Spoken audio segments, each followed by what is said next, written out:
की त्या एका महिलेनं तुम्हाला ते खूप गाजला होता, तुम्ही सांगितलेला किस्सा. बसमध्ये जागा नाही मिळाली म्हणून पण फोन तुम्हाला लोक करतात, ते जरा सांगा ना.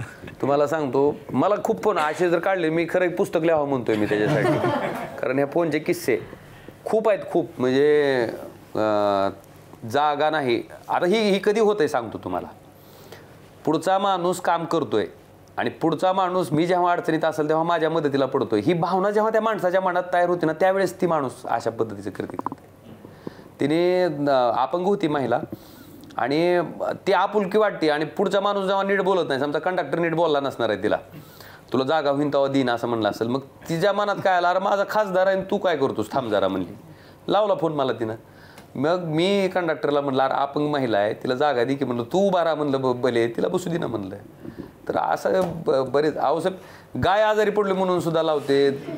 पण मी कधी असं म्हणत नाही की माझं काम आहे का. कसं असतंय, प्रत्येक सिच्युएशनमध्ये आपण स्वतः टाकलं पाहिजे स्वतःला, किंवा मी त्या सिच्युएशनमध्ये गेलो तर माझी काय अपेक्षा असते.